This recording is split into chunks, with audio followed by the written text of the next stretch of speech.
Magandang araw kaibigan! Tuloy po kayo sa Felicidad's Channel. Sa mga kwento ng buhay at pag-ibig na hinalukay sa natatagong baul ni Felicidad. Pero bago po tayo magpatuloy, huwag niyo pong kalilimutan na i-like ang video, i-subscribe ang channel, at i-click ang notification bell para lagi kayong updated sa mga parating pa na upload.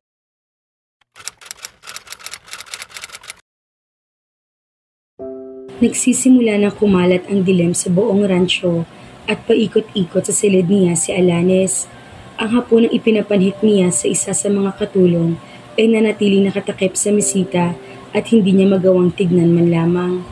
Isang oras mahigit na nakalipas mula nang huli silang mag-usap ni Clark. Halos mabiyak ang dibdib niya sa matinding kaba at tensyon. Anumang oras ay inaasahan niya may maririnig siyang putok ng mga barel. Nang bumukas ang pinto niya at sumungaw si Clark, ay halos pasigaw ang tanong niya sa matinding tensyon. What happened? Bakit ngayon ka lang? Nasaan na si Florendo? 10 minuto nang lumipas, mula nang umalis sa Fort Ilocandia ang 3 sasakyan. It would take more than 4 hours bago sila makarating dito. Pero si Florendo, may nakakita ba sa kanyang sakay na isa sa mga sasakyan? Umiling si Clark. Honestly, walang report na nakitang sumakay si Florendo sa 3 sasakyan, but he was seen by one of our men na nag-check-in sa Fort Ilocandia kanina. Oh God, bulalas ng dalaga. Ang sabi mo'y, calm down sweetheart, banayad na putol ni Clark sa sinasabi ng dalaga. Ang sabi ko ay hindi sila makakapasok sa rancho na hindi namin malalaman. Subalit hindi makuhang ikalma ni Alanis ang sarili. Florendo ruled her life for years at hanggang sa mga sandaling iyon ay hindi pa rin niya maalis na huwag matakot. Come here, ani Clark, at inilahad ang mga bisig at pumaloob doon ng dalaga. Stay with me, Clark, she whispered. She wouldn't make it through the night kung mag-iisa lang siya sa silid na iyon. Kahit sandali lang. I'm not going anywhere. Mahigpit siya nitong niyakap at hinagkan sa ibabaw ng ulo. Alam ni Levi na naririto ako at dito niya ako hahanapin. Inakay siya nito sa kama. Tinanggal lang ni Clark ang jeans nito at nahigang kasama si Alanis sa kama. Sa isang napakatagal na sandali, ay walang usapang namamagitan sa dalawa.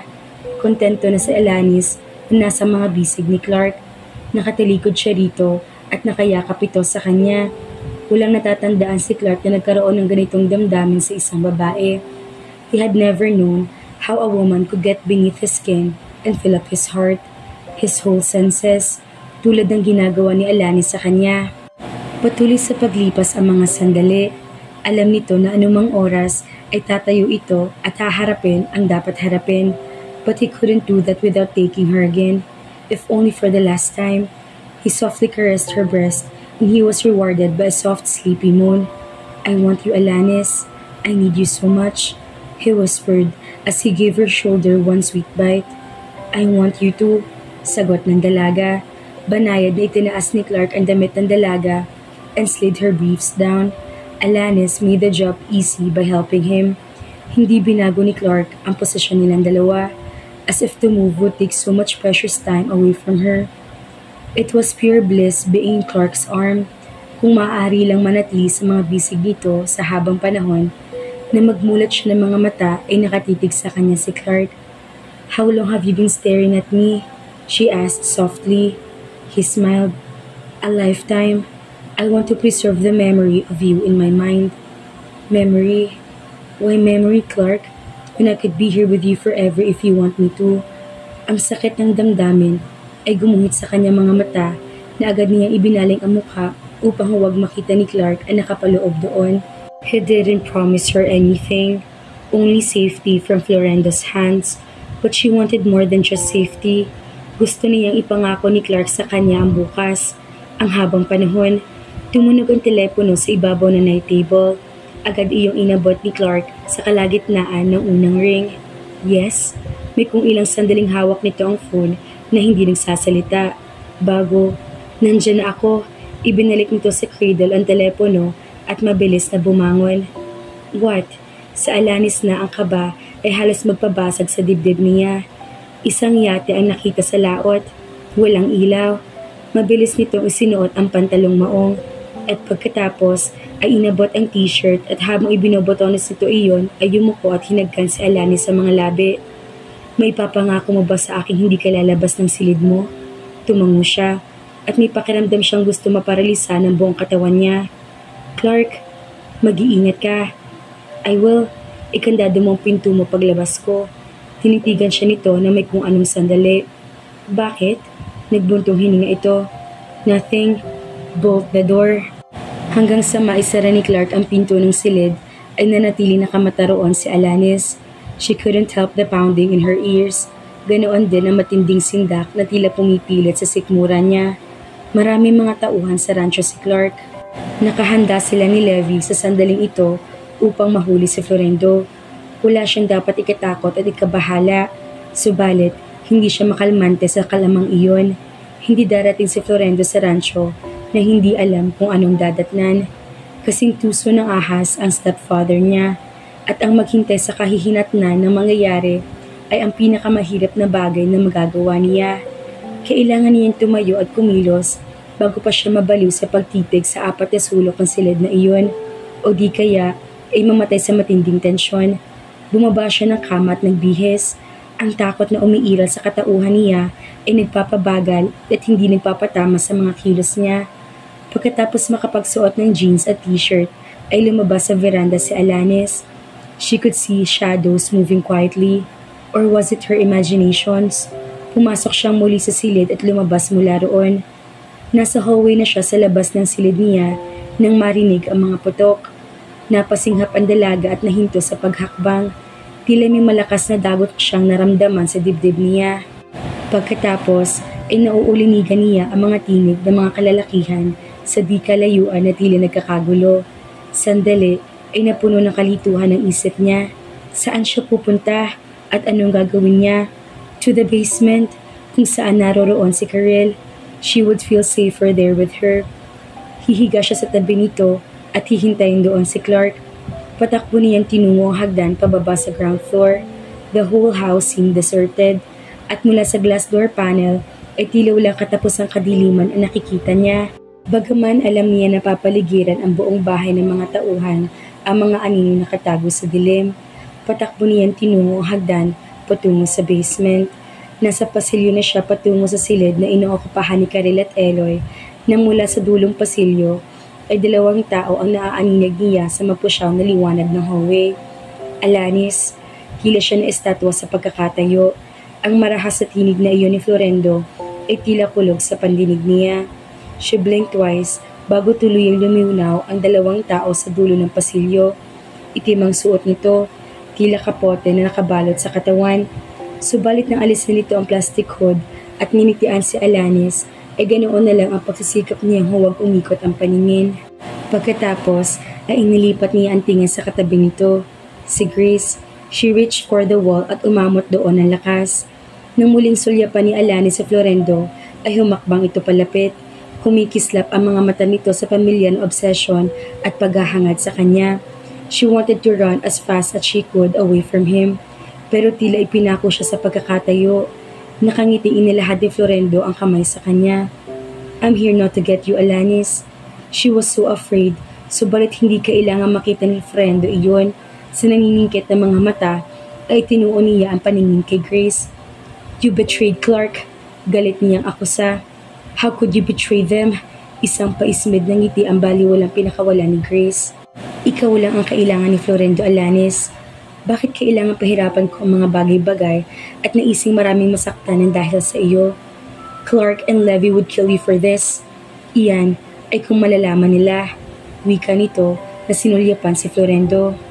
He promised to hurt no one basta maituro lamang kita sa kanya at may alis sa ransyong ito ng ligtas. Paano mo nagawa ito, Grace? This man killed your sister. Half-sister, which I didn't really care that much. She sneered. Inagaw ni Crisette ang atensyon ng ama ko mula sa akin. Then got so lucky when she married Clark. Pagkuwan ay tumalim ang mga mata nito sa pagkakatingin sa kanya. Besides, matagal na nangyari iyon. 4 na taong mahigit na. Let's go, Alanis. Si Florendo, naghihintay ang mama mo sa atin. She's so worried about you. Sandali siya natigilan pagkarinig sa pangalan ng ina. Subalit sandali lang iyon. Marahas siyang umiling. No, hindi ako sasama sa iyo, Florendo. You can't use my mother this time. Kumunot ang noo ni Florendo. Tila hindi mapaniwala ang marinig sa kanya iyon. Mula sa pinanggalingan ng mga ito, ay isa pang lalaki ang lumitaw. Tauhan ni Florendo at may armas na nakatutok sa kanya. Your man's pointing his gun at me. What? Nilingon ni Florendo ang tauhan at galit na inutusang ibaba ang sandata. Agad namang sumunod ito. Now, let's go, Alanis. Wala na tayong oras. Muli nitong iniabot ang kamay sa kanya. Paano kayo nakapasok dito? She was buying time. Kahit anong mangyari, ay hindi siya sasama kay Florendo. Napapaligiran ng mga tauhan ng buong bahay. Not the secret basement door, darling. Si Grace, smiling. Hindi iisipin ni Clark at Levy na may gagamit ng sekretong daan sa basement palabas. Ang ibabaw ninyo ay puro mga paso ng halaman. Pagkuwan ay tumalim ang mga mata nito. Now, Alanis, go with him bago pa bumalik si Clark. Hindi mo gustong masaktan siya, diba? Sa loob ng silid ni Karel ay nagising ang bata sa ingay mula sa labas ng pinto nito. Agad itong bumangon nang marinig ang tinig ni Alanis. Hindi ka maaaring lumabas, Karel. Mariing pigil ni Eloy sa braso ng alaga. Hindi ito tulog at kanina pa nito naririnig ang usapan sa labas. Halos hindi rin ito humihinga sa takot. No! Iwinaksi patulak ng bata ang yaya at mabilis na tinakbo ang pinto. At bago pa napigilan ni Eloy, ay tuloy-tuloy nitong binuksan ang pinto at lumabas. Karel! Sindak na bulalis na Alanis na sumigaw ang bata mula sa pinto ng silid nito. In her pajamas, Alanis? Aunt Grace? What is wrong? Who are these men? Go back to your room, Karel. Alanis shouted at the top of her voice so the girl could hear her. Now! Subalit hindi tumitinag ang bata sa kinatatayuan nito at nanatiling pinaglipat-lipat ang tingin sa mga lalaki. You are the bad men my daddy was telling about. Wika nito, her eyes huge on her small face as she surveyed the two men. And you're going to take Alanis from us. Karel, iha, sa Eloy na nanginginig na tinig at akmang kakargahin ng bata, subalit humakbang palayo si Karel. Bad men took my mama. Now that Alanis is going to be my new mommy, you will take her again. No! Isang ungol ang kumawala sa bibig ni Alanis. Si Grace ay galit na nanlaki ang mga mata at tinitigan ng bata. What do you mean? She shouted. Alanis will be my mommy. Hindi ikaw, Aunt Grace. Anong ibig sabihin ng bata? Pinaglipat-lipat ni Florendo ang tingin kay Alanis at Grace. Tumiyam ang mga bagang. Naging mapanganib ang mga mata. Let's get out of here, Florendo. Take your precious Alanis with you.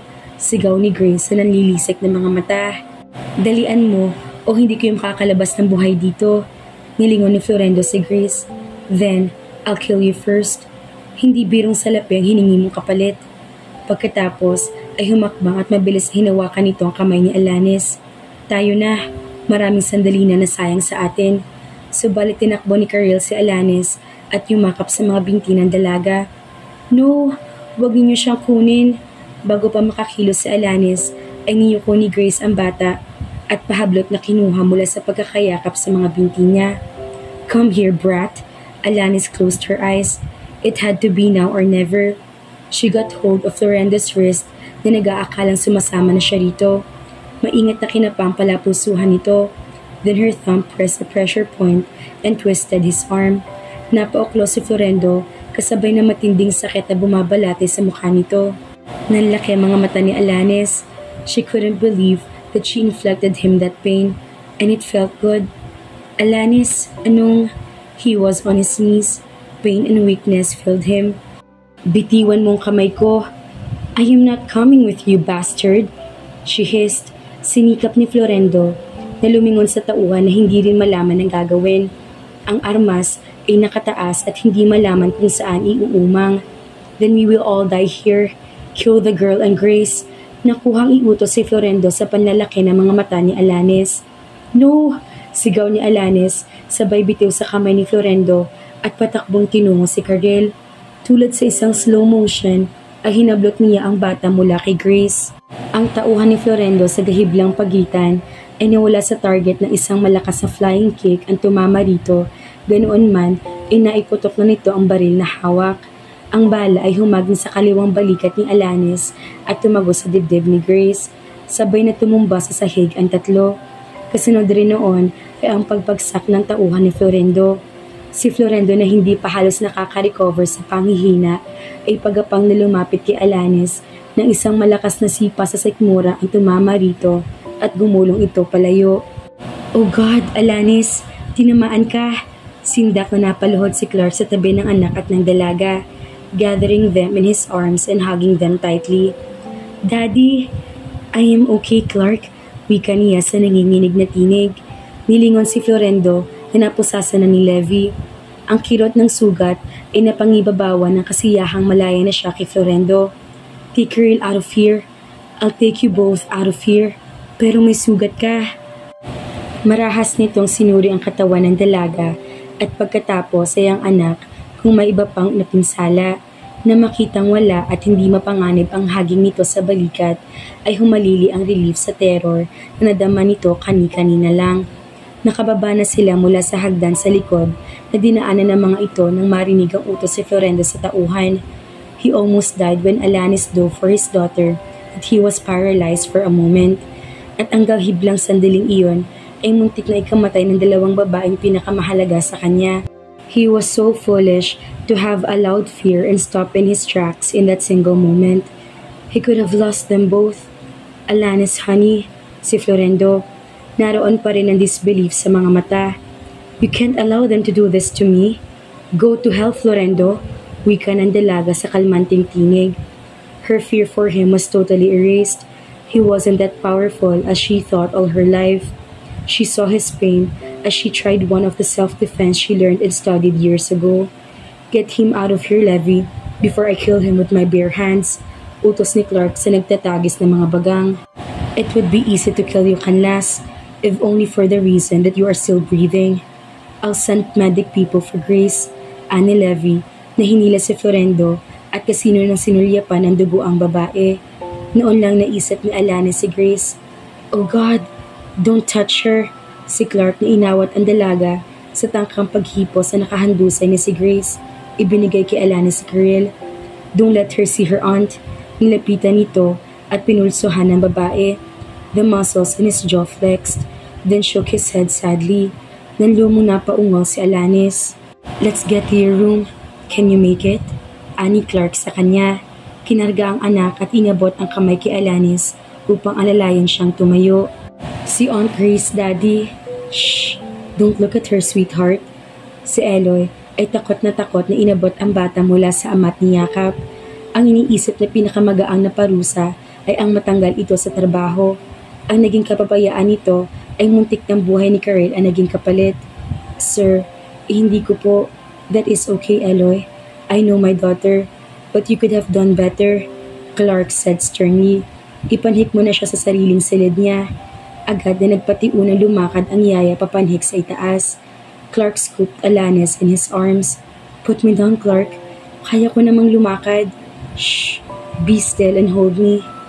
"Clark," she sobbed at idinikit ang muka sa dibdib ng lalaki. "I am so sorry about Grace." "Me too." Siya ang nagsama kay Florendo sa basement gamit ang daan sa likod. "I never thought there is another way to the basement." Huminga ng malalim si Clark. "That stairs hasn't been in use for years." Nang sabihin ni Levi na umalis siya kanina, ay may damdaming hindi ko kayang ipaliwanag ang bumangon sa dibdib ko. Hindi ko matukoy kung ano. Paano niya magawang umalis at magsinungaling at sabihing pinayagan ko siya. But for her to betray us was the last thing on my mind. Paano niya nakontak si Florendo? He shrugged. Nasa ikalawang palapag na sila at tila wala siyang timbang na buhat-buhat ni Clark patungo sa silid niya. Maybe a couple of days earlier, alam niya nang dumaong ang yate ni Florendo sa Aurora at umalis siya sa araw ding iyon at hindi nagbalik kundi ng gabi na. Bakit niya ginawa iyon? Tinitigan muna siya ni Clark bago sumagot. "Nagsaselo siya sa iyo. Bagaman walang alam sa plano si Grace kung paano namin madadakip si Florendo, she knew he won't succeed in getting you out of the ranch." Ipinasok siya nito sa silid and closed the door with the heel of his shoes. Nagsaselo si Grace sa kanya. It nagged her thought. She wanted to ask him why, pero hindi niya gusto magkaroon ng maling pag-asa.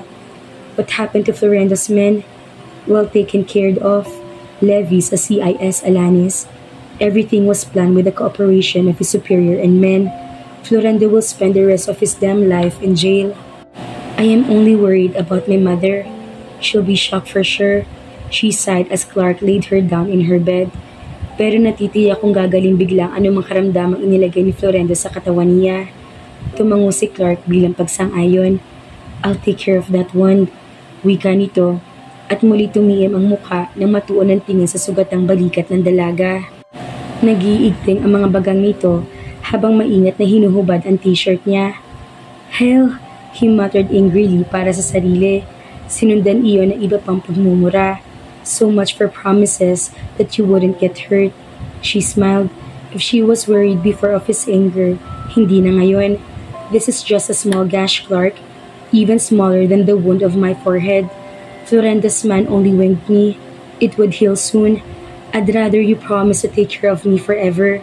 He froze. What do you mean by that statement? Nabigla rin si Alanis. Natangay siya ng damdamin at sa kasiyahang hindi na kailangan maging katakutan sa buhay niya si Florendo. Nalimutan niyang walang ipinangako sa kanya si Clark na kahit na ano. Suddenly, insecurities flooded her face. I am sorry. I didn't mean. And what do you mean? He asked. His eyes never left her face.